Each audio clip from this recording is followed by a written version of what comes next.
Hindi mo ba alam? Ang tatay mo ang umubos sa lahi namin. Kaya kaniligawan ni Yael. Balak ko sanang pag-asawahin kayo para magkaroon ka ng anak na may lahing aswang. Kaya pala kahit anong pang-uutos sa akin ng apo mo, hindi ko siya nagugustuhan dahil may mga balak pala kayo. Parang hindi na magbabago ang pasya mo, Christy. Walang makakauwi sa inyo ngayong gabi. Uubusin namin kayo.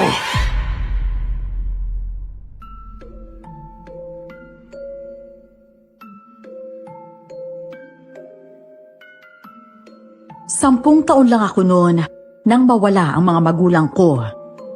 Pinatay sila ng mga aswang sa mismong harapan ko. Alam niyo ba ang pakiramdam na gusto mong lumaban pero wala kang magawa? Dala ko hanggang sa pagdalaga ang galit na nararamdaman ko sa mga aswang. Magandang araw po sa inyo, Miss Esperanza. Ang kwentong isasalaysay ko ay may kaugnayan sa aswang. Ako nga po pala si Christy at ito ang aking kwento. Bago ko simulan ng storya, huwag kalimutang mag-subscribe bilang suporta sa ating channel. Magandang umaga, Christy. Ay nako, maganda na sana ang umaga ko kanina eh. Pero ngayon, hindi na. Bakit naman? Dahil siguro nakita mo ko, no? Buti alam mo. May babalita lang ako sa'yo. Alam mo ba yung driver ng isang bus? Yung rutang papuntang Baryo na Buwal? Wala na raw planong bumalik sa pagmamaneho. Eh paano naman yun makakapagmaneho ulit? Napilayan siya sa braso at binti. Tapos may sugat pa sa iba't ibang bahagi ng katawan. Kawawa nga siya eh. Buti nakaligtas pa. Maayos na siya ngayon. Kaya lang, wala na talaga siyang planong bumalik dahil sa aksidente. Ang kwento niya, may aswang raw na sumalakay sa kanila. Malakas ang kutob ko na nagsasabi siya ng totoo. Kung talagang may aswang, edi sana walang nakaligtas sa kanila. Malakas kasing uminom si Mang Jun. Kaya iniisip ng ibang driver na naaksidente sila dahil lasing siya habang nagmamaneho. Pinuntahan ko siya kahapon sa ospital. Takot na takot nga siya eh. Nararamdaman ko na nagsasabi talaga siya ng totoo. Ayaw nga sana siyang payagan ng kumpanya na umalis dahil walang papalit sa kanya. Lahat naman kasi ng mga driver dito may mga ruta ng pinapasok.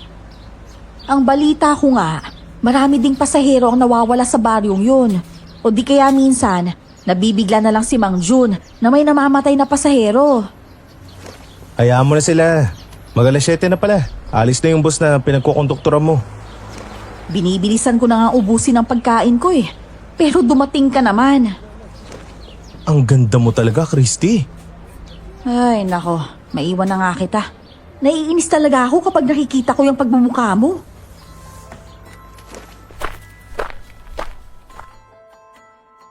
Kumakain ako sa kantin ng terminal ng bus bago dumating si Yael. Pero iniwan ko siya doon na umandar na ang bus na pagkukonduktoran ko. Naging usap-usapan ng mga driver ang tungkol sa nangyaring aksidente kay Mang Jun noong nakaraang araw lang. Kinaumagahan noon, nabigla na lang ako nang marinig ko ang usapan sa terminal na si Yael ang ipapalit kay Mang Jun. Ang alam ko, wala pang konduktor si Yael, kaya nagpumilit ako sa kanya na maging konduktor niya.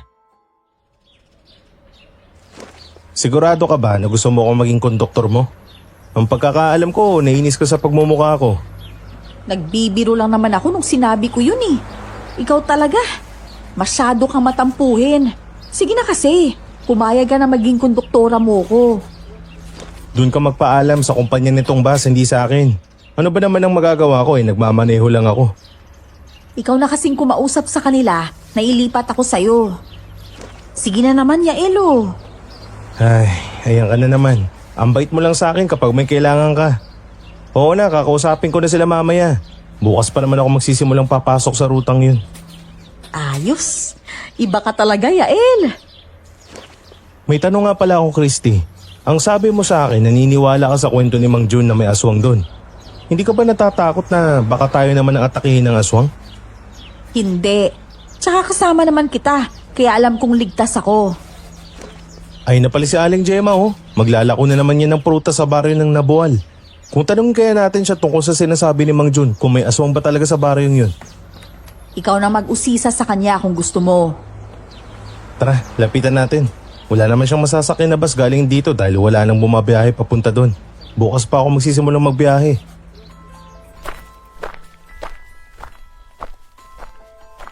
Nilapitan namin si Aling Gemma habang nakaupo siya sa waiting shed.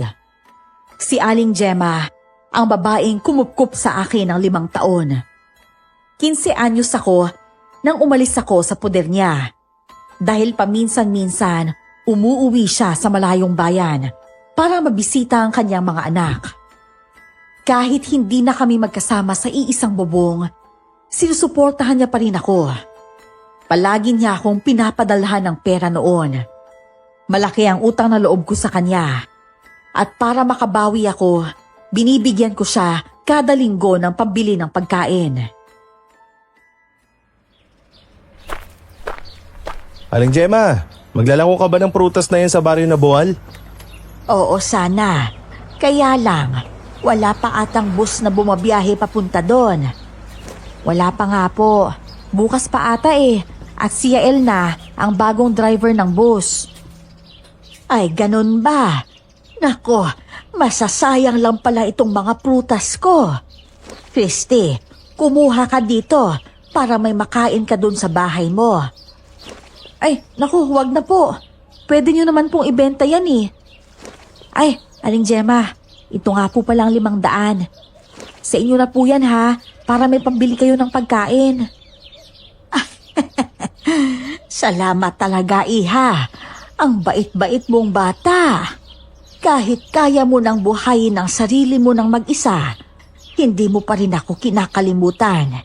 Hindi kagaya ng iba dyan, na pagkatapos arugain at alagaan ng ibang tao, parang hindi na nila kilala ang taong tumulong sa kanila. Iba na talaga kapag nakakaraos na sila sa buhay. Ibahin niyo po itong si Christy. Dahil kahit maldita to, may mabuting puso. May iba nga po pala ako, Aling Gemma. Totoo po ba na may aswang na pumapatay sa mga pasahero dun sa baryo na Boal? Yan ang sabi nila. Pero hindi ko yun naranasan kapag sumasakay ako ng bus pa uwi.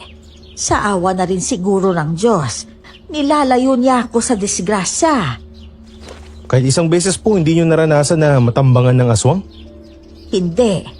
Pero sina Jun at ang konduktor, ilang beses raw silang tinambangan ng aswang.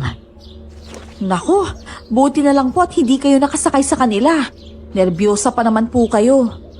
Dasal lang ang panangga sa mga aswang na yan. Kaya ikaw, Yael, magdoble ingat ka lang sa pagpasok sa baryong yon.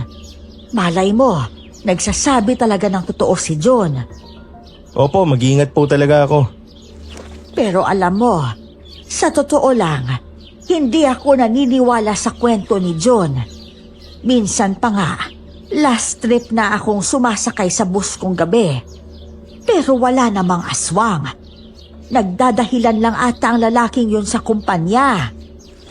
Ano po ba talagang totoo, Aling Gemma? Naniniwala po ba kayo na tinambangan sila ng mga aswang o hindi?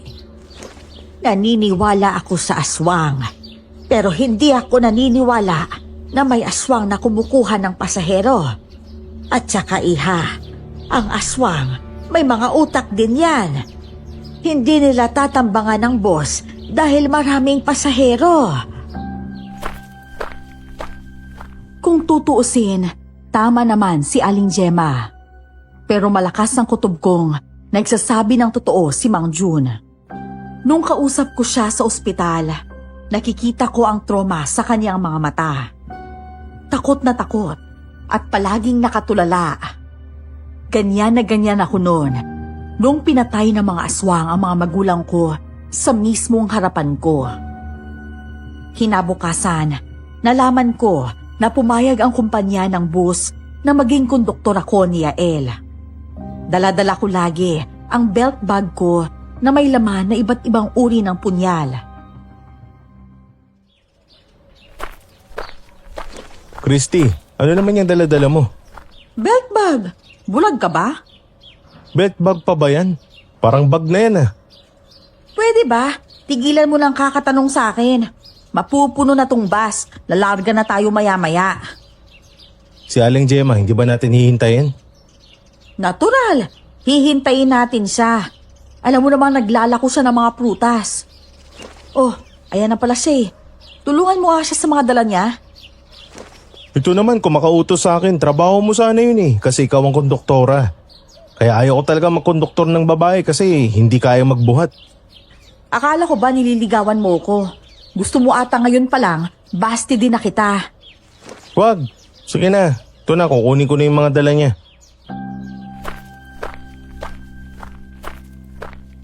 Napuno na ang bus. Kaagad na kaming umalis ni Yael.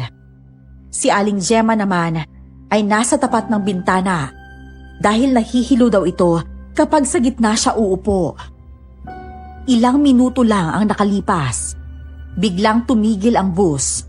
May sumakay na matandang lalaki. Doon siya umupo sa tabi ni Aling Gemma. Maya-maya pa, lumapit ako kay Aling Gemma para bigyan siya ng tubig.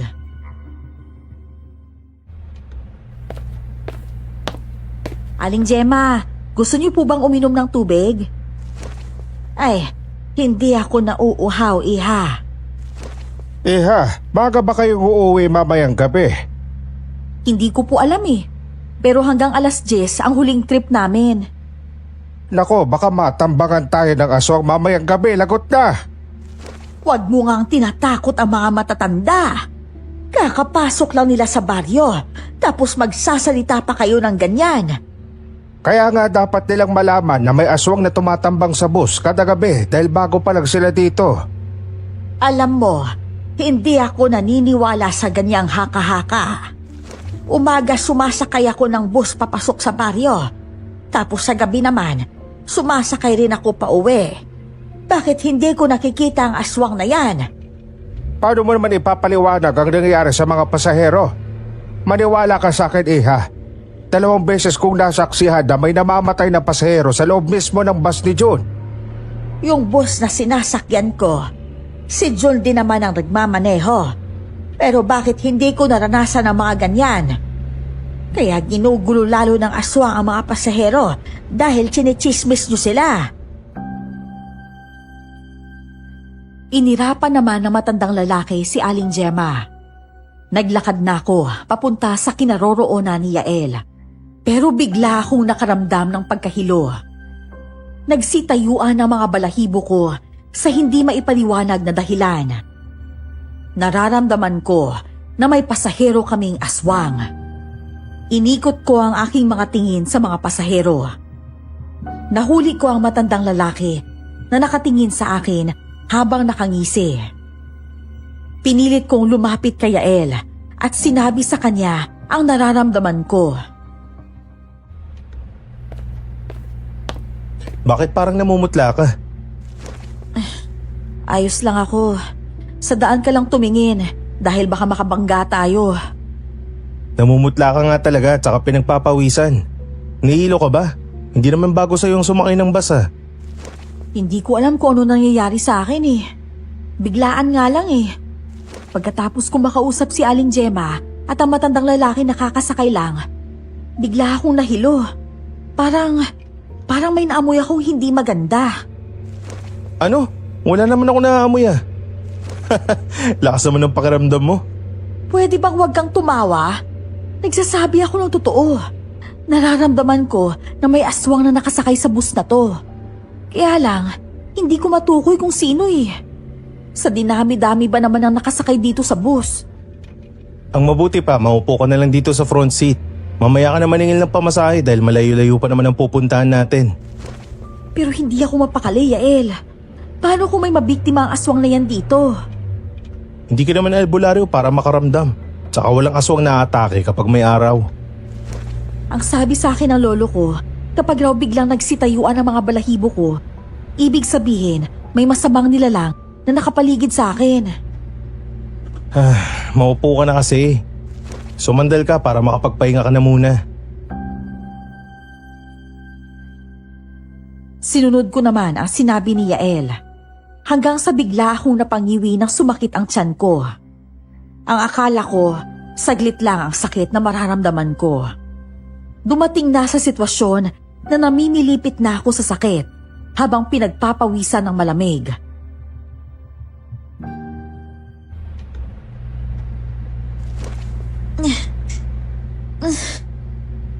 Yael, ang sakit talaga ng tiyan ko.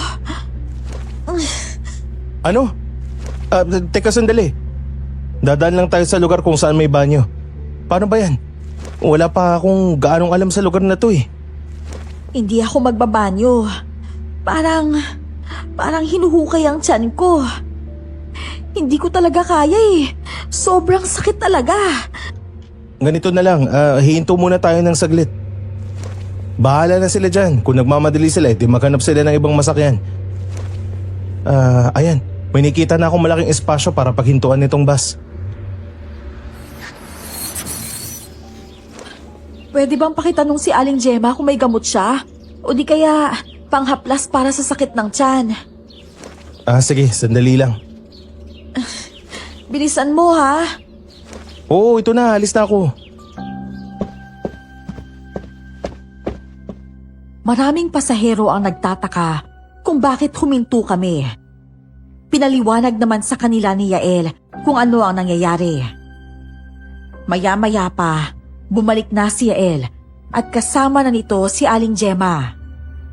Nakita ko sa mukha ng matandang babae ang pag-aalala sa akin ng mga oras na yon. Iha, anong nangyayari sa'yo? Sobrang sakit po ng tiyan ko eh. Meron po ba kayong gamot dyan? Ay nako, wala akong gamot dito. Ay teka lang, magtatanong ako sa ibang pasahero para matulungan ka. Kawawa naman si Christy. Putlang-putla na sa sobrang sakit ng tiyan niya. Mga kasama, meron ba dito sa inyo ang may dalang panghaplas sa tiyan? Ano ba ang nangyayari? Nako, kanina pa naghihintay ang taong kikitain ko dun sa baryo. Masama ang pakiramdam ni Christy. Kung nagmamadali ka, mauna ka doon. Lumipad ka kung gusto mo. Sino lang merong panghaplas dyan? Pairamedyo na sila para makaalis na tayo kaagad. Ayun, may panghaplas ang isang babae doon. Kunin mo na doon, Yael, para mahaplasan na natin ang tiyan ni Christy. Paano kaya ako? Ako, unang araw ng biyahe ko dito, parang na-trauma na kaagad ako. Hindi kaya, nausog ka, iha. Halika rito, hahaplasan muna natin ng laway ang tiyan mo. Naglagay ng laway si Aling Gemma sa kanyang palad at hinaplos niya yon sa tiyan ko. Makalipas ang ilang minuto, nakahinga ako ng maluwag nang mawala ang pananakit ng tiyan ko. Kaya lang, hindi pa rin nawala ang nararamdaman kong pagkahilo. Nagsimula na kaming bumiyahe ulit para mas maaga kaming makarating sa aming pupuntahan. Tanghali na nang makarating kami sa baryo na Buwal. Kaagad na bumaba si Aling Gemma para pumunta sa palengke. Kasabay nito ang matandang lalaki na nagmamadali. Nabangga niya pa ako, pero hindi man lang siya lumingon sa akin. Oh, ayos ka na ba, iha? Opo, nawala ng pananakit ng tiyan ko, pero nahihilo pa rin po ako eh. Baka naman naninibago ka sa biyahe. Mas malayo kasi ang rutang to kaysa sa mga rutang pinupuntahan mo. Kaya nga po eh. Oh, paano ba yan, Aling Gemma? Kailangan na naming umikot sa buong bayan para maihatid ang ibang pasahero. Saan po ba kayo maghihintay mamayang gabi kapag uwian na? Ay, doon banda sa may waiting shed. Yung nadaanan natin doon paliko. Sige po, mag-iingat po kayo ha. Ikaw ang kailangang mag-ingat, iha.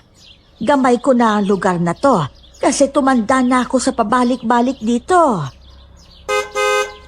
Christy, sumakay ka na, ikot pa tayo. Nandyan na! Sige, mauna na po ako. Nagmadali akong sumakay ulit. Konti na lang ang mga pasaherong natitira sa loob. Umupo ako sa front seat para magpahinga. Nang mga oras na yon, unti-unting nawawala ang pagkahilo ko.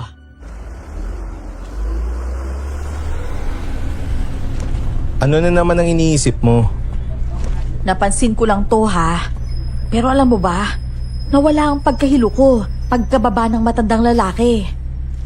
Ano naman ang koneksyon niya sa nararamdaman mong hilo? Parang sa kanya nang galing ang lason eh. Tapos kanina, bago sumakit ang tiyan ko, nahuli ko siyang nakatitig sa akin. Baka naman nagagandahan lang siya sa'yo. Hindi, kakaiba eh. Basta, malakas ang kutob ko na nilalason ako ng matandang lalaking yun. Lason? Oo, laso ng mga aswang ata ang gamit niya. Gutom lang ata yan, Christy. Ang sabi naman ng mga pasahero, malaki raw ang terminal ng bus dito tsaka may karinderya doon. Pagkadating natin, kakain tayo ng marami. Hindi ka ba talaga naniniwala sa akin na may nararamdaman akong aswang sa paligid? Yung totoo? Hindi. Kasi ang alam ko, mga albularyo lang may kakayahan na makaramdam ng presensya ng aswang. Albularya ka ba? Hindi rin. O yun naman pala eh. Hindi nagtagal, nakarating na kami sa terminal ng bus. Kaya nag-uunahang bumaba ang mga pasahero. Dumiretso na rin kami ni Yael sa karinderya para makapananghalian. May nakita akong isang batang lalaki doon na mga 10 taon pa lang. Siya ang serbedora ng karinderya. Magandang tanghali po. Umorder na kayo ng pagkain nyo. Sandali lang, titingin na muna kami kung ano yung gusto namin kainin ha. Sige po. Ako nga pala si Christy. Ikaw, anong pangalan mo? Ako po si Nico. Nagtatrabaho ka ba dito? Opo, kasama ko naman po ang nanay ko. Siya ang nagluluto ng mga pagkain. Ang sipag mo ah. Opo, malapit na po kasi ang pasukan kaya kailangan ko magtrabaho para may pambili po ako ng uniforme. Tsaka bagong sapatos. Mabuti yan. Bata, isang serve ng dinuguan ng sakin saka 3 kanin. Ito naman sa akin, isang serve ng afritadang baboy, tsaka 2 kanin lang. Sige po, sandali lang ha. May isang babaeng lumapit kay Nico. Sa tingin ko, siya ang nanay ng bata. Nakita ko rin na may inilagay siyang luya sa damit ni Nico. Nagulat ako nang biglang tinapik ni Yael ang balikat ko. Bakit titig na titig ka sa batang yun? Mamaya, tatanungin ko ang batang yun tungkol sa nangyaring pananambang ng aswang sa bus. Sa tingin mo ba, may alam ang batang yan? Nako, tigilan mo ang pag-uusisa kahit kanino, baka mamaya mapagtanungan mo isa din palang aswang. Sigurado akong hindi aswang ang magnanay na yan. Nilagyan pa nga ng luya ang damit ng bata eh. Pampataboy na masamang nilalang ang luya. Nandito na po ang order nyo. Salamat, Nico. Halika nga rito. May tanong lang ako sa'yo. Ano naman po yun? Saan ba kayo nakatira? Dun pa po sa San Isidro. San Isidro? Eh di ba may kalayuan yun dito? Opo, kaya lang hindi kami nakakauwi kasi wala nang bus na bumabiyahe papunta sa amin. Meron na, kami ni Ate Christy mo. Talaga po? Oo, kami ang bagong inutusan ng kumpanya na pumasok sa rutang to. Kung ganon, makakauwi na pala kami ni nanay. Nay! Nay, halika po! Nay, sila po ang bagong nagmamaneho ng bus papunta dito. Makakauwi na po tayo sa atin. Makikita na po natin si tatay at ang kapatid ko. Teka, nasaan naman si Mang Jun? Nadisgrasya kasi yung bus na dala niya nung nakarang linggo. Nasa ospital pa rin po siya hanggang ngayon. Ano? Ay, sus Mariosep. Nay, kailangan po nating agahang makauwi mamaya. Kasi po baka nagsimula na naman magbantay ang aswang ng mga pasahero. Nagsisimula? Ibig mong sabihin, meron talagang aswang na nananambang sa mga pasahero? Oo, iha. Meron. Delikadong magbiyahe ng gabi sa baryong to. Sumusunod ang aswang sa bus at posibleng nakakasakay pa sila. Hindi. Kung ganun, nagsasabi ng totoo si Mang Jun? Sabi ko sa'yo, di ba? Malakas talaga ang kutob ko na nagsasabi ng totoo si Mang Jun, pero ayaw mong maniwala sa akin. Sa totoo lang, kukonti na lang ang mga pasaherong bumabiyahe tuwing gabi. Alam na kasi nila kung anong pwedeng mangyari sa daan. Kung ganun, kailangan natin makaalis dito ng alas 4 ng hapon. Yun nga sana. Kami kasi ng anak kong si Nico, 2 linggo nang hindi nakauwi. Kailangan kong makauwi ngayon dahil may sakit ang isa kong anak. Kami po ang pinakahuling biyahe galing dito. Alas 10 ng gabi ang alis namin. Kailangan nating sundin yon. Baka malaman ng kumpanya na hindi tayo sumusunod. Pwede nila tayong tanggalan ng trabaho. Kung totoong may aswang sa baryo na to, kailangan natin makaalis ng maaga. E paano si Aling Gemma? Alangan namang iiwan natin yun. Patay na. Si Aling Gemma pala. Ano ba? Huwag kang matakot dyan. Paano kung magpakita sa atin ng aswang na yun sa gitna ng kalsada? Baka madisgrasya pa tayo at mamatay. Akong bahala sa aswang na yan. Ang gagawin mo lang, tumingin sa daan at magmaneho na maayos. Kahit gustong-gusto ni Yael na umuwi ng maaga, wala itong nagawa nang pigilan ko siya. Alas 7 ng gabi, nagsakayan na ang mga pasahero. Kasama na doon ang magnanay na sina Nico at Selena. Totoo nga, nakukonti lang ang mga pasaherong sumasakay. Hinintay namin ang alas 10 ng gabi bago kami umalis ng terminal. Ramdam kong natatakot si Yael, pero pinapalakas ko ang loob niya.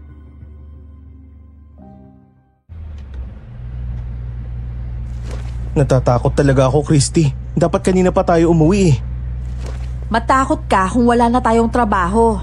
Oh, wag mo masyadong bilisan ang pagpapatakbo ng bus ha. Gusto mo atang maunang makita si San Pedro eh. Saan nga pala natin dadaanin si Aling Gemma? Dun sa waiting shed raw na paliko. Malapit na tayo. Magbantay ka na dun sa pintuan. Ito naman kung makautos.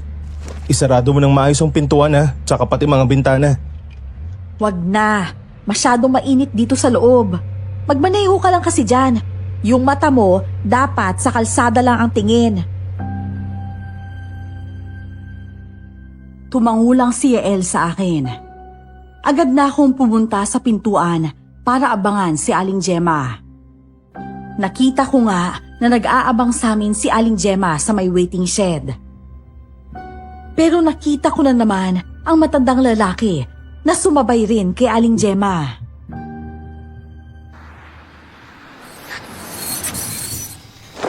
Aling Gemma, halika na po. Ay, buti naman at dumaan na kayo. Ang akala ko, hindi kayo uuwi ngayong gabi.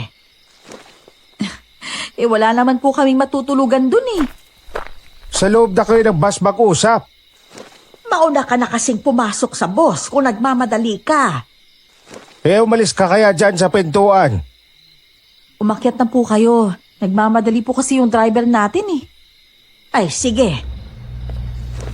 Ay, napagod ako ng gusto sa kakabenta ng prutas. Mabuti na lang at napaubos ko. Ganun po ba? Naku, ang mabuti pa po, sumakay po kayo dito sa bandang harap. Dito na lang ako sa likuran, iha. Nakakahilo kasi kapag hindi ako nakakalanghap ng hangin. Sige po. Napatingin naman ako sa matandang lalaki. Nahuli ko na naman siyang nakatitig sa amin ni Aling Gemma. Umupo muna ako saglit sa tabi ng matandang babae. Saka siya tinanong kung madalas niya bang nakakasabay ang matandang lalaki. Ang alam ko, may negosyo ang lalaking yan dito. Hindi ko naman yan kakilala eh. Kaya lang, dahil madalas kaming magkasabay sa pagsakay ng bus, nag-uusap kami. Parang iba po kasi ang nararamdaman ko sa matandang yan. Bakit naman, iha? Hindi ko po kasi maipaliwanag eh. Pakiramdam ko po, may itim siyang sikreto. Ilang beses ko na yang nakasabay sa pagsakay ng bus. Medyo masungit lang, pero minsan mabait din naman. Ang mabuti pa, Iha, bumalik ka na doon kay Yael.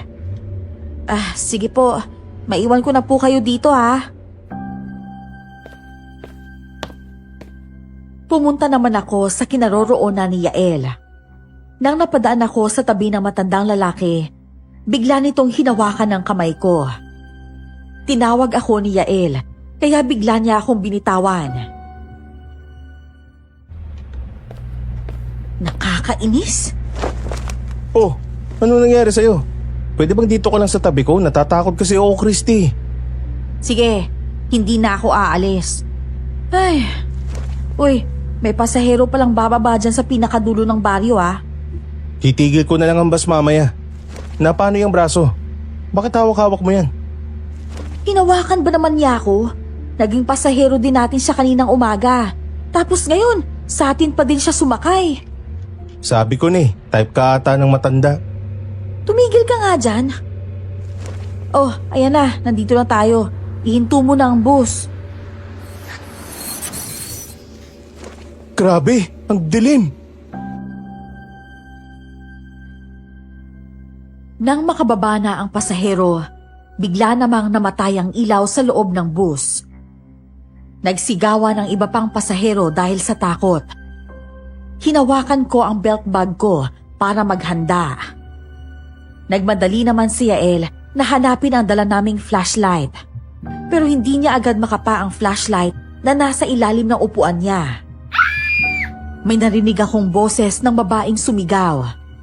Naalarma ako at gusto ko sanang makalapit sa pinanggalingan ng boses. Kaya lang, hindi ko magawa dahil madilim. Makalipas ang ilang minuto, bumalik ang ilaw at nakahinga kami ng maluwag.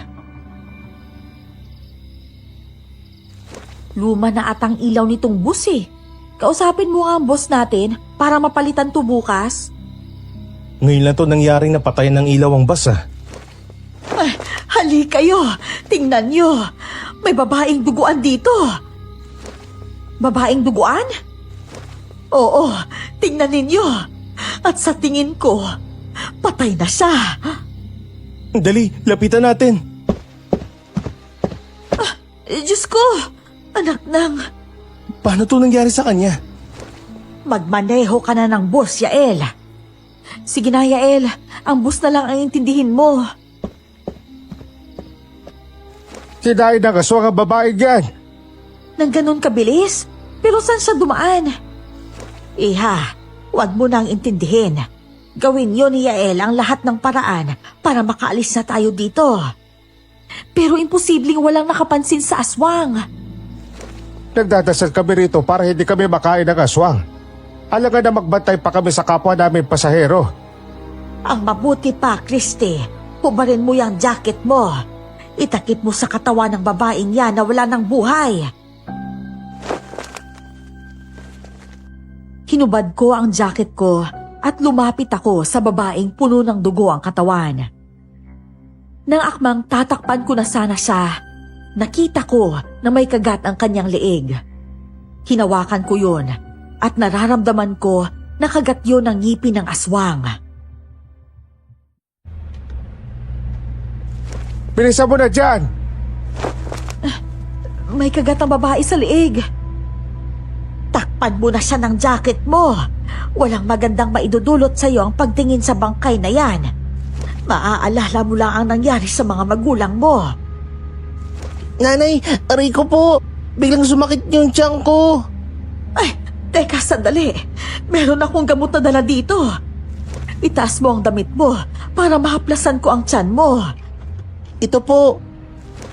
Aling Gemma, pwede niyo po bang tulungan ng batang yan para mawala ang pananakit ng tiyan niya? Sige, pero samahan mo ko. Lumapit kami sa kinaroroonan ng mag-ina. Kagaya ng nangyari sa akin kaninang umaga, namimilipit ang bata sa sobrang sakit. Ayon kay Aling Gemma, posibleng nausog din siya. Hayaan mo kung pahira ng laway ang tiyan mo, bata. Kapag usog yan, mawawala ang pananakit. Ay, Diyos ko! Sana hindi na muna tayo bumiyahe pa uwi. Alam niyo kung gaano kadelikado ang daan na tinatahak natin, lalo na kung gabi. Magiging malaking leksyon ito sa inyo. Huwag niyo na subukang umuwi at bumiyahe kung gabi. Alam mo palang delikado eh. Pero bakit bumabiyahe pa rin kayo? Matanda na ako at hindi ako takot na mamatay. Saka wala kang pakialam, buhay ko to. Ayan na. Nagawa ko ng pahira ng laway ang tiyan mo. Magpahinga ka lang saglit.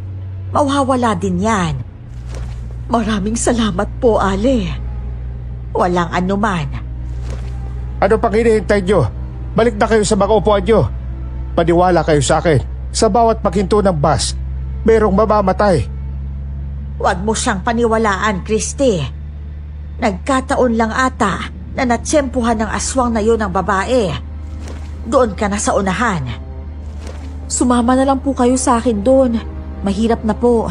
Baka ikaw naman ang mabiktima ng aswang. Huwag mo kong alalahanin. Ako na ang bahala sa aswang na yan. Meron akong pangontra dito. Talaga po? Oo. Kaya sige na. Doon ka na. Ate Christy, pwede po ba akong sumama sa inyo dun sa front seat? Sige, walang problema. Halika na. Sasamahan natin ang driver doon.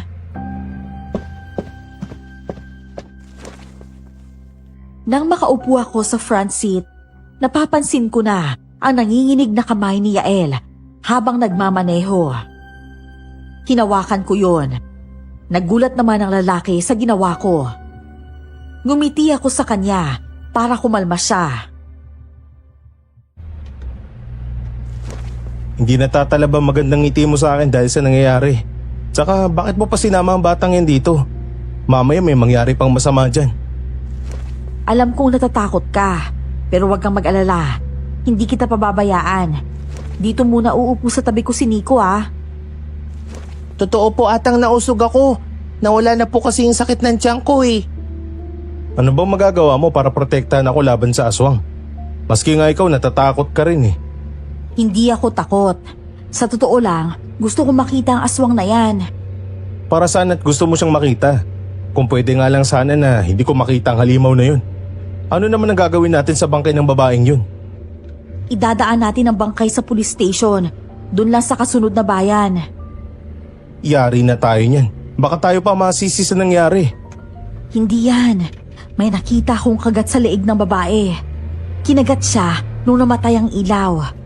Sigurado din ako na ininom ang dugo niya. Baka vampirang pumapatay ng pasahero at hindi aswang. Aswang ang pumapatay. Paano ko alam? Simple lang. Ganyan na ganyan ang nangyari sa mga magulang ko nung pinatay sila ng aswang. Kinagat sila ng aswang sa leeg. Ano? Oo, Yael. Isa sa dahilan kung bakit sumama ako dito ay dahil gusto kong mapatay ang aswang na yan. May kakayahan ka bang mapatay ang aswang? Oo, galing ako sa pamilyang mangangatay ng aswang. Nung nalaman ko na dito ang ruta mo, pinilit ko maging konduktora mo para mawakasan ko ang masasamang gawain ng aswang na yan. Mangangatay ng aswang? Yung pumapatay ng aswang? Ganun na nga, pinaghandaan ko ang pagpunta natin dito.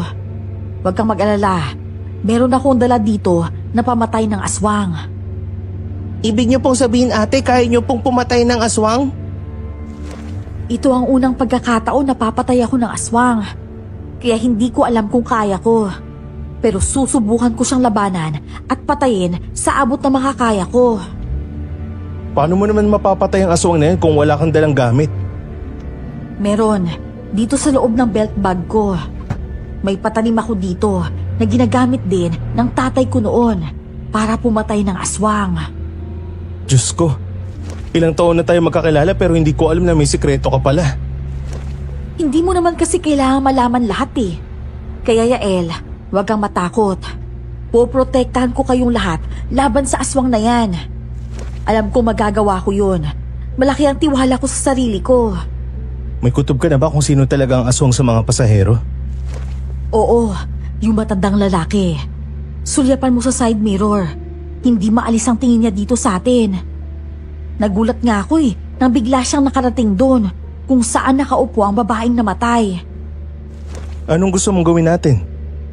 Gagawa tayo ng patibong para mailabas niya ang kanyang pagkaaswang.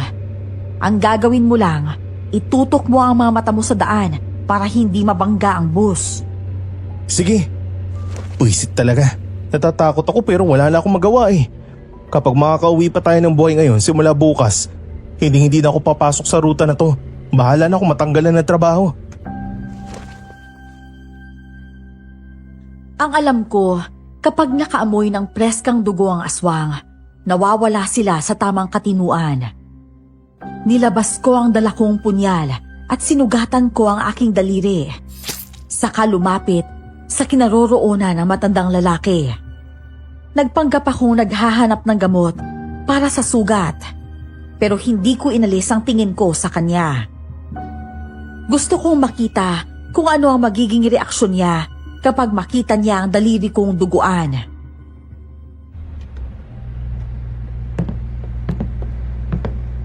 Manong, may gamot po ba kayo para sa sugat? Na paano ba yan? Aksidente ko pong nahawakan ng blade eh. Wala akong gamot dito. Doon ka maghanap sa iba. Saka pwede ba? Huwag ka nga lapit sa akin. Nairita ako sa pagmumukha mo. Ang sungit niyo naman po. Oh, Christy, anong nangyari sa'yo? Bakit may dugo yung daliri mo? Nasugatan po ako dun sa blade na hinawakan ko eh. Ang sakit-sakit nga po eh. Ay nako, ikaw talaga. Bakit kasi hindi ka nag-iingat? Masyadong mabagal ang pagpapatakbo ng driver sa bus. Kaya hanggang ngayon, hindi pa rin tayo nakakarating. Hindi po kasi pwedeng bilisan ang pagmamaneho nitong bus. Paano po kung madisgrasya tayo? Iniisip lang din niya ang kaligtasan nating lahat. Isipin mo ha, 6 na oras ang kailangan nating ibiyahe paalis sa baryo na to. Pero mas lalong binabagalan ng driver. Sa tansya ko, bago tayo tuluyang makaalis sa bayan ng Nabual, tatakbo sa 8 oras. Aswang atang driver na yan eh. Okay lang po. Ang mahalaga, makauwi tayo ng ligtas. Saka hindi aswang si Yael. Matagal ko na po siyang kakilala. Oo nga naman. At kung gusto mo palang makauwi ng maaga, dapat 5:00 pa lang sumakay ka na sa ibang sakayan. Umalis ka nga, babae ka sa harapan ko. Natatakot ako habang tinitignan yung dugo sa daliri mo. Natatakot po kayo? Alika na, Christy. Doon na tayo sa bandang likuran. Hinila ako ni Aling Gemma papunta sa likuran ng bus. Sa nakikita ko, kalmado lang ang matandang lalaki habang nakasandal sa kanyang inuupuan. Dumadaloy pa rin ang dugo sa daliri ko, kaya tinalian yun ni Aling Gemma ng panyo. Christy, baka pwedeng pakisabi kay Yael na bilisan niya ng konti ang pagmamaneho. Nahihilo na kasi ako, iha. Masama na ang pakiramdam ko. Wala po ba kayong dala na panghaplas para ipahid sa noo nyo? Yung medyo maanghang po sana para mas maganda. Wala akong dala eh. Ay, yung nanay pala ng bata. Nakita ko kanina na may dala siyang ipikasent. Sige po, sandali lang po. Nasusuka ko na hindi ko maintindihan. Yung sikmura ko biglang humapde. Kumain po ba kayo kanina? Oo, busog naman ako eh. Pero bigla akong nagutom. May tinapay po ako doon. Kukunin ko na rin po para makakain kayo. Alam mo namang hindi ako kumakain ng tinapay. Yung panghaplas na lang ang hiramin mo. Tumango naman ako sa kanya at mabilis na lumapit kay Ate Selena. Nakikiramdam pa rin ako sa paligid ng mga oras na yon. Handang-handa na akong makalaban ng aswang. Napatigil ako nang may malanghap akong kakaibang amoy. Amoy na naging dahilan para mahilo ako. Ate Selena, baka pwede pong humingi ng efficacent nyo. Abay oo, syempre naman. Sino ba maghahaplas niyan? Si Aling Gemma po. Ah, ganun ba? O sige, ito iha. Ay, nahihilo na talaga ako. Parang masarap matulog sa biyahe. Nako, wag po kayong matulog, Ate Selena. Labanan niyo po ang antok. Dahil baka nandito lang ang aswang sa paligid natin. Pinipilit ko ngang labanan. Pero parang kusang pipikit ang mga mata ko. Ang naaamoy natin ay galing sa aswang. Kaya lang, hindi natin matukoy kung sino sa mga pasaherong nandito ang aswang. Pero meron akong pinaghihinalaan. Kaya lang, wala pa akong sapat na ebidensya. Ang anak ko, kahit anong mangyari, iligtas mo ang anak ko.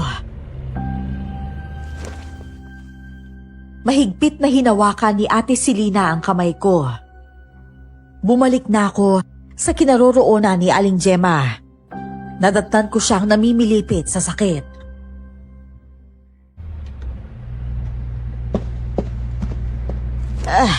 Aray ko.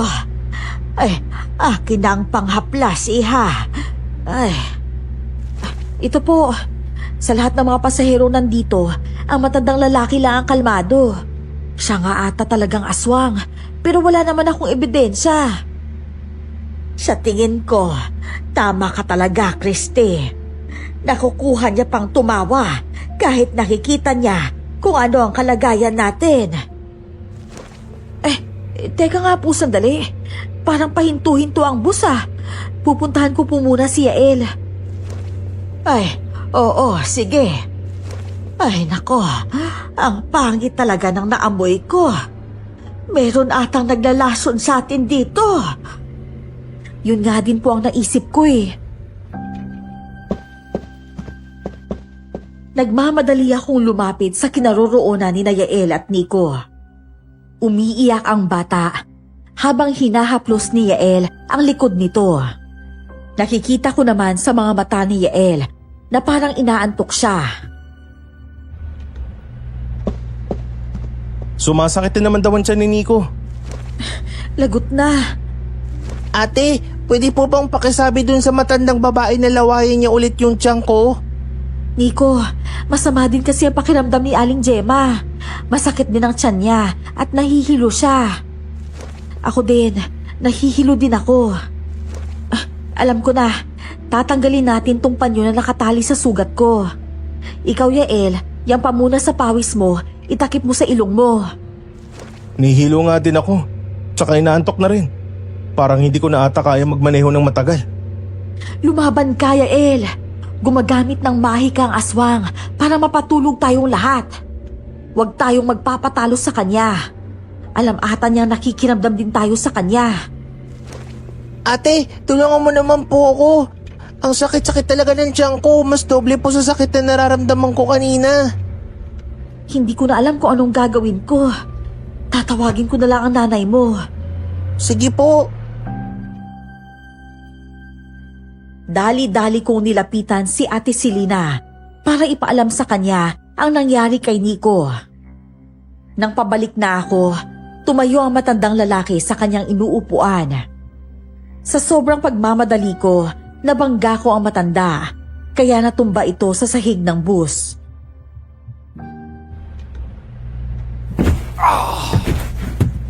Bulag ka ba? Nakita mo naman tumayo ako sa inuupuan pero binagga mo pa rin ako. Nagmamadali po kasi ako. Teka, ano po yung pinulot niyo sa sahig? Wala to. Umalis ka na nga. Akin na po yan. Ano ba? Huwag mong pinakikialaman ang mga gamit ko, walang ka. Ikaw ang walang hiya. Akin na yan para malaman ko kung ano ang laman yan. Akala mo ba hindi ko nababasa kung anong laman ng utak mo, ha? Kanina ko pa napapansin na ako lang ang binabantayan mo. Kaya hindi ako makakilos ng maayos. Hoy! Bakit mo sinampal si Christy? para magising na siya sa katotohanan. Ilayo mo sa akin ang babaeng yan. Baka hindi pa ako makapagpigil at anong magawa ko sa kanya. Halika na, Christy. Lumayo ka sa matandang yan. Mahuli ko lang kayo sa akto, papatayin kita. Tandaan mo yan. Ako pa talaga tinakot mong babae ka. Hinaplasan ni Ate Selena ng efficacy ang tiyan ni Nico. Namumungay na ang mga mata ni Yael sa sobrang antok, kaya binatukan ko siya ng malakas. Aray ko naman! Kailangan kong gawin yon para mawala ang antok mo. Alam mo bang sinampal ako ng matandang lalaki doon kanina? Ano? At bakit? Mabuti pa, bababain na lang natin yung matandang yan. Wag! Hindi siya pwedeng makatakas. Naduduling na talaga ako, Christy. Natatakot ako na baka mabangga tayo kapag pinilit ko pa magmaneho. Pakiusap, Yael. Huwag kang tumigil. Mamamatay tayong lahat sa kalyeng to kapag hininto mo ang bus. Nasa lugar pa tayo na walang katao-tao at mga ilaw. Alam na matanda na minamanmanan ko ang kilos niya, kaya siya nagalit. Sigurado ka na ba talaga na siya ang aswang? Oo, siguradong sigurado ako, lalo na at may nakita akong gamit niya. Isang maliit na boteng may lamang likido. Yun atang ginagamit niya para mahilo ang lahat. Mag-isip ka na ng isa pang plano para mapatay mo ng aswang na yan. Tignan mo, nagkakagulo na ang iba nating pasahero. Yung iba naman humihilik na sa pagtulog.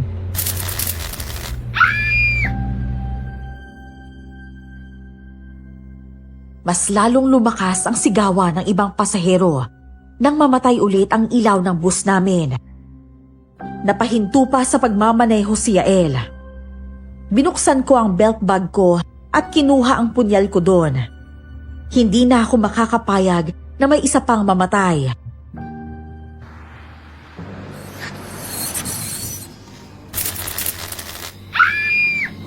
Huwag ka na munang gumalaw kasi baka pasahero ang masaksak mo imbis na ang aswang. Pailawin mo na ang flashlight mo. Dali! Sige, ito na. Dumapa kayong lahat! Yael, sundan mo siya ng ilaw ng flashlight. Dalian mo!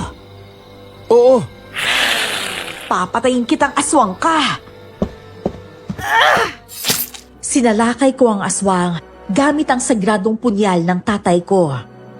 Gumagalaw ang bus sa tuwing palipat-lipat ng pwesto ang aswang. Hindi din ito magawang tumingin sa ilaw dahil nasisilawan siya. Nahihirapan akong lumaban ng maayos dahil nagkakagulo ang ibang pasahero. Hanggang sa nagulat ako nang inatake nito si Yael. Napasigaw si Yael at tumalsik ang flashlight na hawak niya. Kuya Yael! Ay, Diyos ko! Si Yael! Yael! Tulungan mo ako, Christy. May sugat ako. Christy, lumapit ka dito. Mukhang napuruhan ata si Yael. Sobrang dilim. Wala akong makita. Mamamatay na ba tayong lahat dito dahil sa aswang? Hindi, anak. Hindi ako papayag. Nasa ka na, Christy? Itayo mo ako dito. Na mga sandaling yun, biglang bumalik ang ilaw.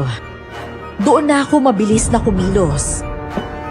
Lumapit ako kay Yael. May sugat siya sa braso. Sobrang lalim ng sugat niya at sobrang dami ng dugo. Napalingon naman ako sa mga pasaherong nandun. Wala nang bakas ng aswang.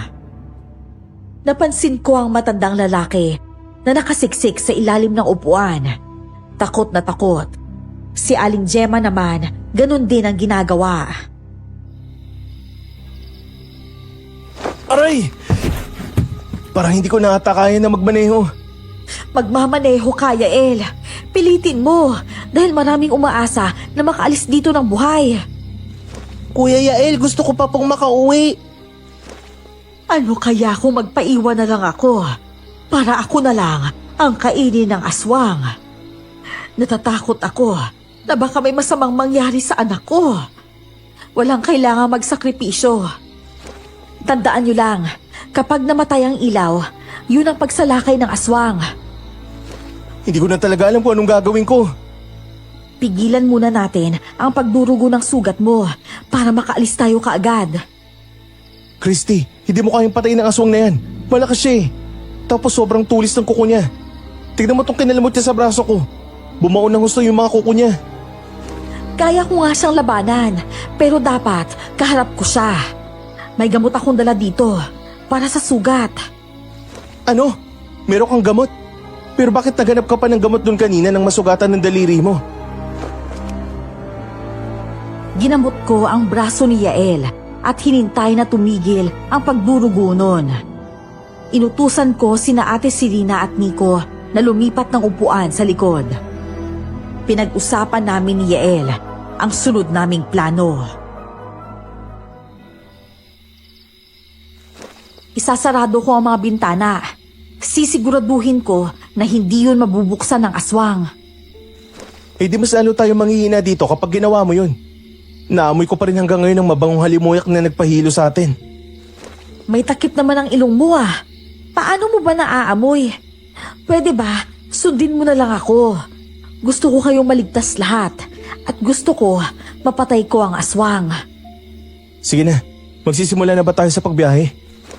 Oo, paandarin mo ang makina. Saka ang alam ko, malapit na tayo sa kagubatan. Dumiretso ka lang. Meron pang ibang madadaanan bukod dun. Mas lalo tayo mapapahamak kapag dun tayo dumaan. Sobrang dilim din dun. Malapit ko na makilala ang aswang na yan. Bakit mo pinalipat ang magnanay sa likod? Para gawing pain. Ano? Ipapain mo sila laban sa aswang? Oo, ang pananakit ng tiyan ni Nico ay dahil sa aswang. Natitipuhan niya ang bata. Kaya lang, hindi niya ito magalaw dahil dito siya nakaupo sa unahan. Talino mo talaga. Pero siguraduhin mo lang na walang mapapahamak dyan sa plano mo. Aayusin ko muna ang mga wiring dito para siguradong hindi na mamamatay ang ilaw. Paano naman lalabas ang aswang kung hindi mamamatay ang ilaw? Pagkarating natin doon sa kagubatan, papatayin ko ang ilaw ng bus. Sumang-ayon naman si Yael. Habang papalapit kami sa kagubatan, sobrang lakas ng kabog ng dibdib ko. Maraming buhay ang gusto kong sagipin sa loob ng bus. Mabilis ko namang natapos ang pagkumpuni ng main switch ng ilaw.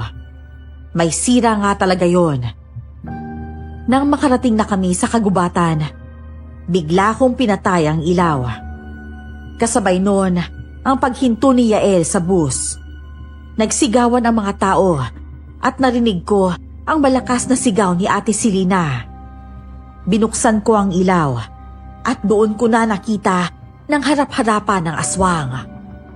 Hawak niya ang leeg ni Nico. Gusto niya itong kainin.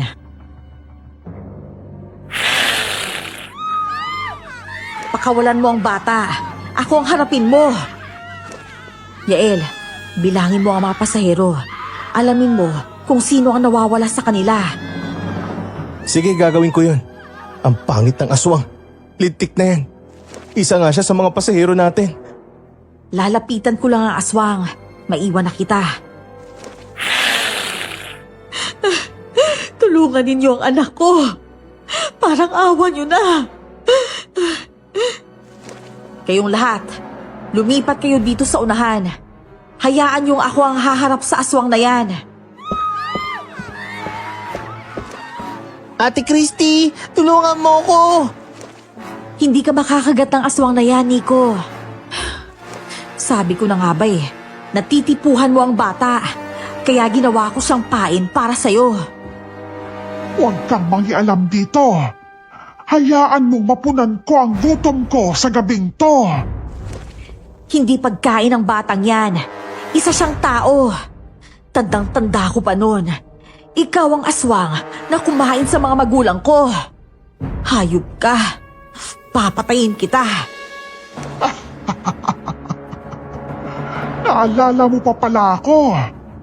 Bata ka pa noon. Kung hindi lang ako naawa sa'yo, baka pinatay din kita. Sana nga, Pinatay niyo na lang ako dahil ang batang kinaawaan mo noon ang siyang papatay sa iyo ngayon. Hindi mo ako kakayanin. Kung gusto mo pang mabuhay, hayaan mo akong makaalis. Dala ang batang to. Iligtas niyo po ako. Ayoko po pong mamatay.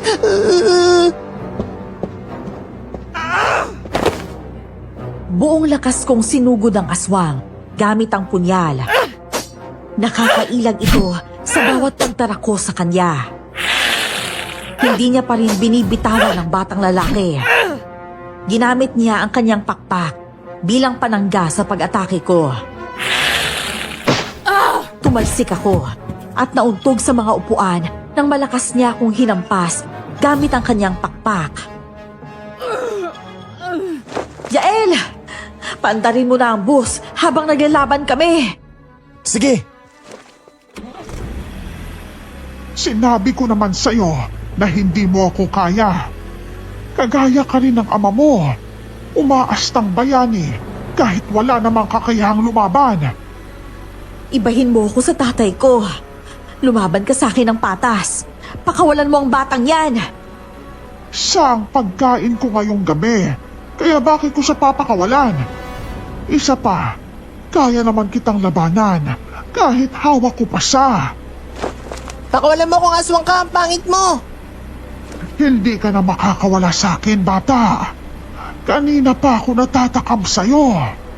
Alam kong masarap ang karne mo dahil mataba ka. Ayoko maging pagkain mo. Kung kanina, nagagawa mong ilagan ang punyal ko. Pero dito, sigurado akong matutunaw ka. Ay, hindi! Bendeta! Umanda ka sa aking babae ka! Papatayin kita! Pinakawalan niya ang bata at mabilis na sumugod sa akin. Bumapa ako sa sahig nang makalapit na siya. Tinarakan ko siya ng punyal. Kaya lang ay nagawa niya pa ring makailag. Nahuli niya ang kamay ko na may hawak na punyal at malakas niyang pinigayon. Sobrang sakit, kaya napangiwi ako. Sinuntok niya ako sa tiyan at hinampas ng pakpak niya. Pero bago pa man ako tumalsik palayo sa kanya, sinabuyan ko siya ng holy water. Buisit kang babae ka! Ang hapdi! Ang hapdi sa balat dahil sa bendeta mo! Hindi ako papayag na ako lang ang mapapatay mo. Ate Christy, ayos lang po ba kayo? Ayos lang ako. Doon ka na sa nanay mo para hindi ka niya mahuli ulit. Lalaban pa rin po ba kayo? Oo, lalaban ako hanggang kamatayan. Binabangga ng aswang ang katawan niya sa pintuan ng bus. Ang aswang! Tumatakas siya! Hindi siya pwedeng makatakas! Mabilis akong tumayo para muling atakihin ang aswang. Unti-unti na ring nasisira ang pintuan ng bus dahil sa lakas ng pagbangga nito. Tumalon ako ng mataas para tarakan siya ng punyal ko. Iilag pa sana siya, kaya lang winisikan ko siya ng holy water. Nawalan siya ng kontrol sa pagkilos dahil sa hapdi ng kanyang katawan. Nagawa ko siyang sugatan sa tiyan, kaya umangil ang aswang sa sobrang sakit. Walang hiya ka talagang, Christy ka! O ano? Akala ko ba malakas ka? Mahina ka. Wala kang kwentang nilalang. Kaya ang nararapat sa'yo, mamatay. Hindi ko matatanggap kung ang tulad mo ang makakapatay sa akin. Kung ganon, tingnan natin kung saan naabot ang lakas mo. Magkikita tayo ulit, Christy.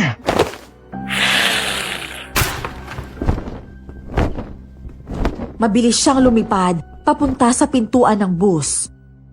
Bumukas ng tuluyan ang pintuan nang malakas niya itong banggain. Lumipad ang aswang papuntang kagubatan habang nagdurugo ang sugat niya. Christy, ayos ka lang ba? Oo, ayos lang ako. Kailangan natin siyang sundan. May sugat na siya, kaya hindi siya makakalayo. Hindi din naman tayo makakaalis ngayon dito. Nasiraan tayo, biglang tumirik yung bus eh. Binilang mo ba ang mga pasahero? Hindi ko nagawa dahil inutusan mo ako magmaneho eh. Si Ate Selena na ang inutusan ko. Kung ganon, tanungin mo siya kung sino ang nawawala. Sige. Ate Selena, halika rito. Nabilang ko na ang mga pasahero at isa nga ang nawawala. Sino? Ang matandang babae. Ano? Oo, siya ang aswang na kinalaban mo. Kakilala mo siya, hindi ba? Pero imposible. Aling Gemma! Aling Gemma! Kahit talungkotin mo pa ang buong bus, hindi mo na mahahanap ang matandang yun. Noong una pa lang, malakas na ang kutob ko na siya nga talaga ang aswang. Hindi ito maaari. Kinupkup ako ng matandang yun, kaya hindi siya pwedeng maging aswang. Alam ko naman na ako ang pinag-iinalaan ninyo. Gusto ko na sanang sabihin sa iyo na hindi ako aswang. Kaya lang baka hindi natin mahuli ang matanda. Christy, wala na tayong magagawa. Si Aling Gemma nga talagang aswang. Inuto at pinasakay niya lang tayo sa mga palabas niya. Sa totoo lang, nung ginamot niya ng laway niya ang pananakit ng tiyan mo kaninang umaga, nagtaka na ako noon. Ang alam ko lang, kung sino ang umusog sa iyo, yun mismo ang makakapagpagaling sa iyo gamit ang kanyang laway. Inusog ka niya at ginamot para maisip nating lahat na inosente siya. Pero kanina, nahilo din siya. At sabi niya, sumasakit din ang tiyan niya. Kaya niya yung ginawa para hindi mo siya mapaghinalaan. Hindi niya magawang umalis sa bus dahil ayaw niyang tigilan ng bata. Gusto niyang kainin ng batang lalaki ngayong gabi. Kanya na mga aswang. Kapag may natitipuhan sila, hindi nila ito titigilan hanggat hindi nila nakukuha. Ano bang plano mo gayong alam mo na kung sino yung aswang? Mahirap to para sa akin. Pero sisingilin ko siya sa lahat ng ginawa niya. Gusto kong malaman ang dahilan kung bakit niya pinatay ang mga magulang ko at kung bakit niya ako niloko. Alam ko na may kakayahan kang wakasan ang kasamaan ng aswang na yon. Kailangan na natin siyang sundan para matultukan na ang kanyang kasamaan. Tutulong ba kayo sa paghahanap? Wala tayong kagamitan para mapatay ang aswang na yon. Mapapahamak lang kami kapag sumama kami sa inyo. Ako ang papatay sa kanya. Ang gusto ko lang, tulungan niyo akong mahanap siya. Mas madali natin siya mahahanap kung magtutulungan tayo. Papasok na kami sa kagubatan. Lumabas ang bilog na buwan. Sobrang laking pasasalamat namin dahil naging pabor ang gabing yon. Kailangan kong mamili ng mga oras na yon. Magpatawad o maghigante. Pero buo na ang desisyon kong patayin ang matandang babae. Nang dahil sa kanya, naulila ako ng maaga. Ang hindi ko lang maintindihan kung bakit niya ako inaruga sa loob ng 5 taon. Marami ang pumayag na sumama sa amin ni Yael para hanapin ang aswang sa gubat. Hanggang sa ayaw na ring magpaiwan ng iba. Kaya sumunod silang lahat sa amin. Talasan ninyo ang inyong mga mata. Tumingala din kayo sa itaas ng puno. Hindi na makakalipad ng matagal ang aswang na yun dahil sa sugat niya. Ang sabi ni tatay noon, ang mga aswang na nasugatan ng punyal ay mahihirapan ng gumaling. Sagradong punyal yun na may basbas na mga sinaunang manunugis. Kaya pala napakalakas ng agil ng aswang kanina dahil nasaktan siya ng sobra. Kung sagrado nga yan, kahit anong dila niya pa sa sugat niya, walang pag-aasang hihilom yun kagad. Mga kasama, ito tignan nyo. May naapakan akong dugo dito. Sigurado akong dito dumaan ang aswang. Tara na, sundan natin ang daan na yan. Sigurado po ba kayo na duguyang naapakan nyo? Oo, hindi ako maaaring magkamali. Bilisan na natin mga kasama. Merong titingin sa itaas at meron naman titingin sa paligid para makita natin kung saan nagtatago ang aswang. Sige po. Naging maingat naman kami. Naghiwa-hiwalay kami sa paghahanap sa aswang. Napahinto kaming lahat na may umalingaw-ngaw na malakas na alulong. Marami ang natakot, pero pursigido pa rin akong ituloy ang paghahanap. Sundan niyo ang alulong na yon. Malakas ang kutob ko na alulong yon ng aswang. Oo, doon tayo sa kabila dumaan. Dito, may dugo pang tumulo dito. Dito pumunta ang aswang sa kanang bahagi na ito. Pero ang alulong ay nanggagaling dun sa kaliwang bahagi ng kagubatan. Ang mga aswang ay magaling manguto. Sigurado ako na nililito niya lang tayo. Nauto nga niya si Christy na mabait at tunay na nag-aalaga siya. Pero kita mo, siya din palang pumatay sa mga magulang ni Christy. Kung may bakas ng dugo dito, ibig sabihin, dito siya dumaan sa kanang bahagi ng kagubatan. Kung hindi natin siya mahanap dito, lilipat tayo dun sa kabila. Sige, kung yun ang pasya mo. Narating na namin ang kanang bahagi ng kagubatan. Isang ilog ang nakita namin doon. Napaupo si Yael sa lupa, saka naghilamos. Bigo kaming makita si Aling Gemma ng gabing yon. Wala na atang pag-asa na mapatay ang aswang na yun. Mukhang nakatakas na siya. Paano kung hindi ako nagkamali na doon siya sa kaliwang bahagi ng kagubatan? Kung ganon, kailangan na nating umalis sa kagubatang to. Makakalagpas na tayo dito dahil wala ng aswang. Malakas ang kutob ko na makikita mo pa rin ang matandang yun. Babalikan ka pa rin niya para patayin ka. Hindi gagaling ang sugat nun. Mamamatay din siya ngayong gabi. Ano ba ang desisyon mo? Babalik ba tayo o maghahanap pa tayo sa kaliwang bahagi ng kagubatan? Christy, umuwi na lang kaya tayo. Tignan mo, marami tayong mga kasama na gustong umalis dito. Hindi natin kabisado ang lugar na to. Malay natin kung may mga mababangis na hayop pala dito. Tama si Yael. Baka bigla tayong atakihin ng mga hayop dito. Sige, aalis na tayo dito. Tara na, bumalik na tayo lahat doon sa bus. Nagsialisan na ang mga kasama ko para bumalik sa bus. Nagpaiwan si Nico. Bigla niya akong pinigilan sa paglalakad. Seryosong nakatingin sa akin ang bata. At ramdam ko na may gusto siyang sabihin. Hinintay niyang kaming dalawa na lang ang maiiwan bago ito nagsalita.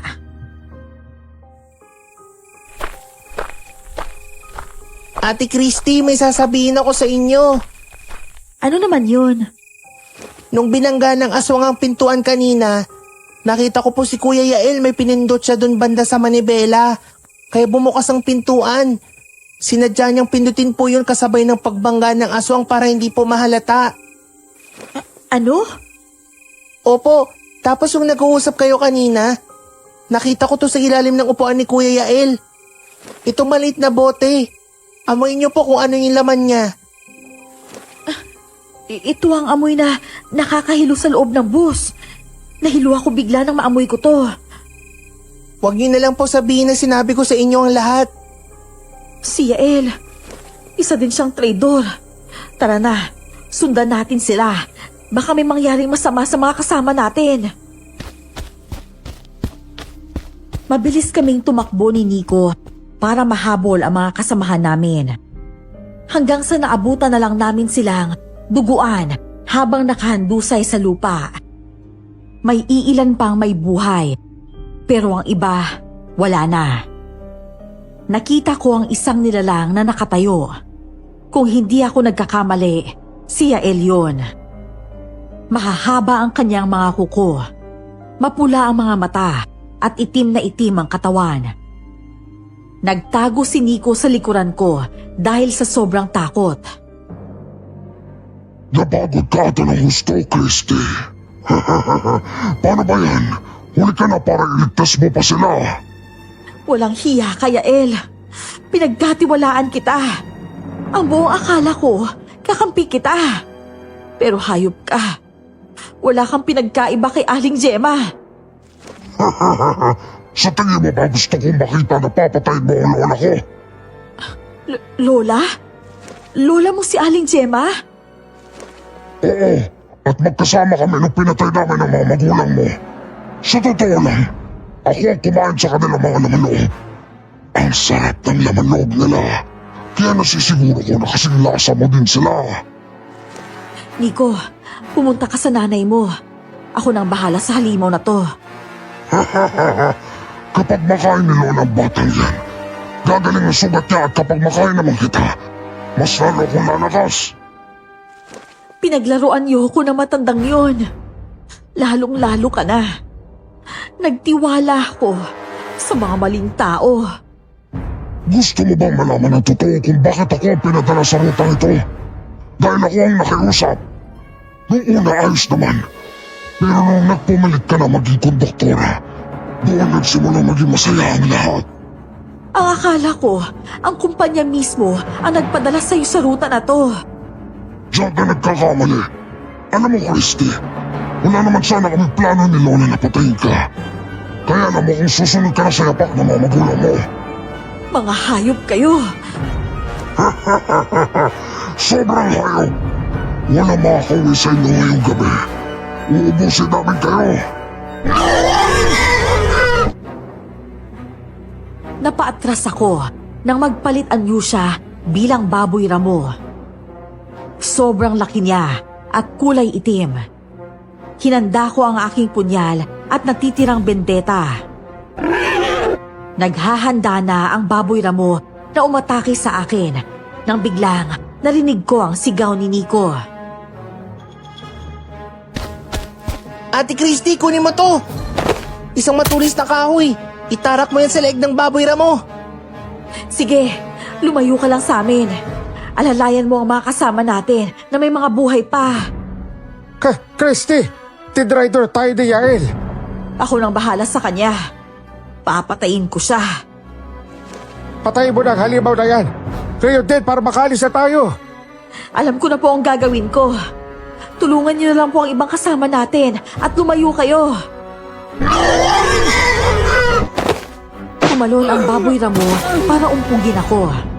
Natumba ako sa lupa, kaya mabilis siyang dumagan sa akin. Buong lakas kong tinarak sa leeg niya ang matulis na kahoy, kaya napaangil ito at umatras.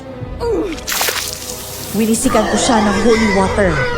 Nagwala ito habang gumugulong sa lupa. O ano? Hindi mo na kaya? Ang buong akala ko, malakas ka. Ipakita mo sa akin ang lakas mo ngayon. Patayin mo na ang halimaw na yan. Hindi pa tayo pwedeng umalis. Kailangan nating patayin si Aling Gemma. Marami tayong kasamahan na may sugat dahil sa ginawa ni Yael. Kailangan nating umalis at baka mamatay pa sila. Ate Christy, bumabalik sa pagiging anyong tao si Kuya Yael.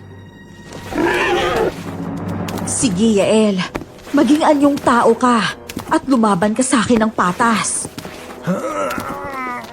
Maya-maya pa, bumalik sa pagiging anyong halimaw si Yael. Ang akala ko, babalik siya sa pagiging anyong tao, pero nagkamali ako. Kumanda na naman siya para umatake sa akin. Kaya naghanda ako para mailagan yun. Ginagamit niya ang kanyang mahahabang kuko sa pag-atake para makalmot ako. Tumakbo ako palayo. Nakarating kami sa kakahuyan habang naglalaban. Nagulat na lang ako na may kumalmot sa likuran ko, kaya muntikan na ako matumba sa lupa. Tatapusin ka na namin ng apo ko. Tatapusin niyo ako, kagaya ng pagtapos niyo sa mga magulang ko? Oo, malaki ang utang na loob ko sa inyo dahil kinupkup mo ko sa loob ng 5 taon. Pero pinakain mo lang pala ako para may kainin kayo. Pwede pa magbago ang isip namin. Hindi ka namin papatayin kung may kipagtulungan ka sa amin. Hayaan mo kaming makain ng mga pasahero. Babalik tayo ng normal sa atin. Hindi. Mas mabuti pang patayin niyo ko. Balak mo lang pala akong patayin, Aling Gemma. Pero bakit mo pa ako inaruga ng 5 taon? Bakit? Dahil ang buong akala ko, mapapakinabangan kita. Pero nagkamali ako. Maprinsipyo ka rin kagaya ng tatay mo. Kaya nung nalaman ko na sasama ka dito, napag-usapan na namin ni Yael na papatayin ka. Pero bakit mo pinatay ang mga magulang ko? Ano bang atraso nila sa'yo? Hindi mo ba alam? Ang tatay mo ang umubos sa lahi namin. Kaya kaniligawan ni Yael. Balak ko sanang pag-asawahin kayo para magkaroon ka ng anak na may lahing aswang. Kaya pala kahit anong pang-uutos sa akin ng apo mo, hindi ko siya nagugustuhan dahil may mga balak pala kayo. Parang hindi na magbabago ang pasya mo, Christy. Tapusin na natin to. Sabay silang umatake sa akin. Sobrang mahihirapan akong harapin sila dahil parehas silang mabilis at malakas. Nagsaboy ako ng holy water sa kanila at pareho silang natamaan. Natamaan ko sa mata si Yael. Kaya doon na ako kumilos para saksakin siya ng punyal sa tiyan. Nagtagumpay ako mapuruhan siya pero hindi pa rin ito namatay. Bigla niya akong hinuli sa leeg at sinakal ng mahigpit. Pinaikot-ikot niya ako at saka buong lakas na hinagis. Tumilapon ako at nagpagulong-gulong sa lupa. Demonyo ka!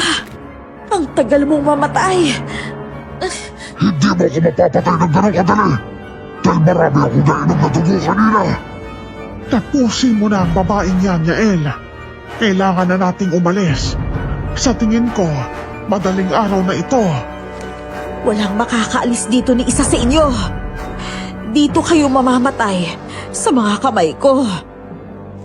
Masyado kang mayabang, Christy.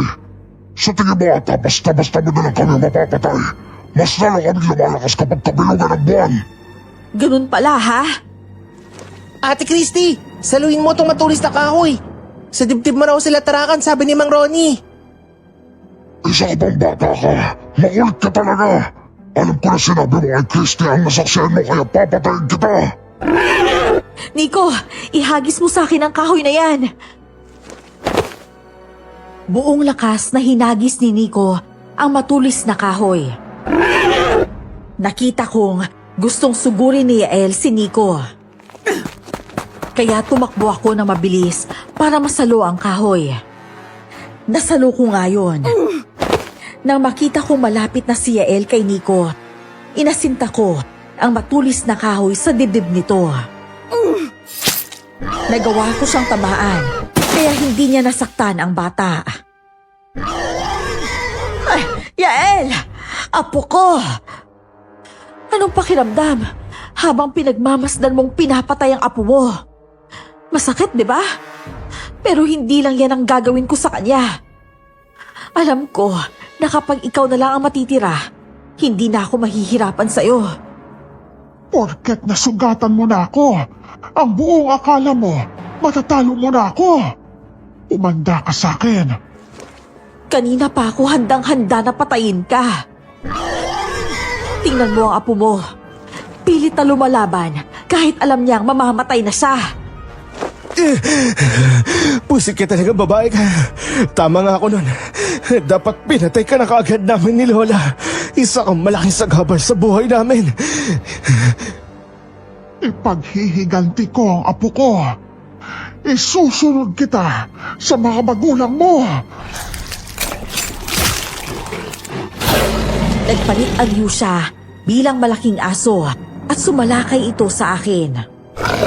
Umilag ako para hindi ako makagat. Tumakbo ako papalapit sa kinaroroonan ni Nico para maprotektahan ko din siya. Sumunod naman ang aswang na aso. May natitira pang konting holy water sa boteng nilagyan ko. Kaya sinaboy ko yun sa kanya. Napaangil ang aso at nagpagulong-gulong ito sa lupa dahil sa sobrang hapde. Pilit pa rin lumapit si Yael sa akin para kalmutin ako.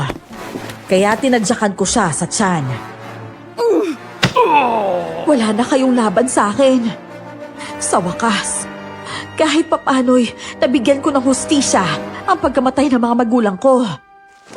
Magbabayad ka sa ginawa mo to, Christy. Kahit sa kabilang buhay, sisingilin pa rin kita. Mas maganda kung uunahin kitang patayin. Sayang, nagugustuhan na sana kita eh. Pero dahil aswang ka, papatayin na lang kita.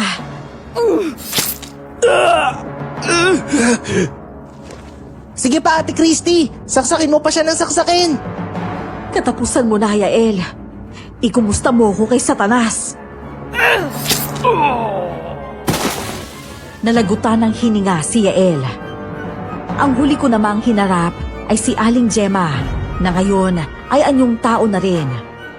Galit na galit siyang nakatitig sa akin nang mapatay ko ang kanyang apo.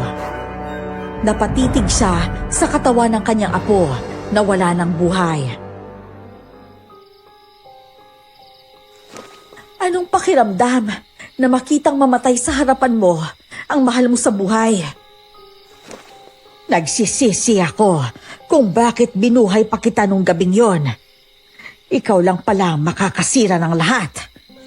Masyado kong minaliit ang kakayahan mo bilang anak na manunugis. Wala akong ibang hangad kundi may paghiganti ang mga magulang ko. Nang dahil sa'yo, naulila ako ng maaga. Pinagkaitan mo ako ng magulang. Hayop ka. Kahit mapatay mo man kaming pareho ng apo ko, hindi mo pa rin mababago na ako ang nakapatay sa mga magulang mo. Wala ka nang magagawa doon. Maipaghiganti mo man sila, pero hindi mo na maibabalik ang kanilang mga buhay. Mamatay ka na. Buong tapang akong sumalakay sa kanya gamit ang punyal ko.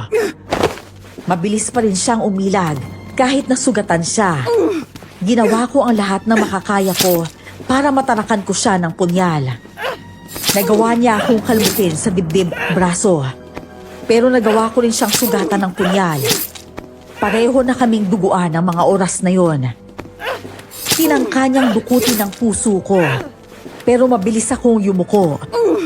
Sinaksak ko siya sa tiyan, kaya tuluyan itong nanghina. Mamamatay ka na sa pagkakataong to. Babalik pa rin ako, Christy. Mabubuhay ako at magiging isang aswang na amalanhig. Hahanapin kita kahit saang lupalop ka pa ng mundo. Tumahimik ka na!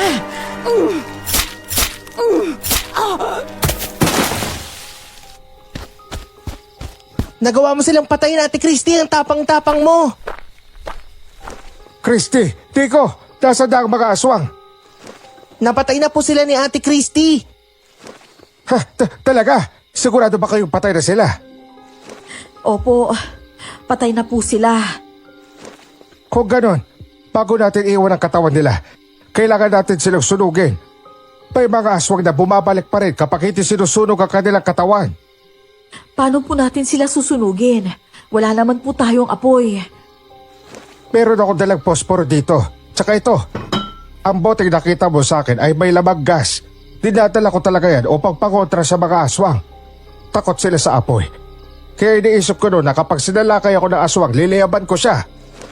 Kung ganon, sunugin na po natin sila para makaalis na tayo. Sinunog namin ang katawan ng mga aswang bago nilisan ang lugar na yon. Bumalik kami sa bus. Kaya lang, wala nang magmamaneho pa uwi. Iilan na lang kaming nakaalis sa kagubatan. Sobrang saya ko dahil ligtas kami. Kaya lang, nandun ang lungkot para sa ibang pasaherong namatay. Hindi pa rin ata tayo makaalis dito kasi walang magmamaneho. Yung driver kasi natin aswang eh. May tiwala ba kayo sa akin? Bakit naman? Wala akong alam sa pagmamaneho eh. Pero alam ko kung paano nila galawin ang manibela at preno. Susubukan ko kahit dahan-dahan lang. Sigurado po ba kayo, Ate Christy? Oo, susubukan ko para makaalis na tayo dito. Marami ang kailangang gamutin Kaya hindi tayo pwedeng maghintay na lang dito. Sige, pero kung hindi mo kaya, wag mo nang pilitin. Sige po, maghanda na kayo. Aalis na tayo ngayon.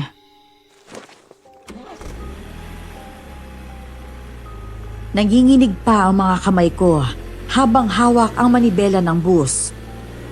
Nagpagewang-gewang pa ang bus nung una.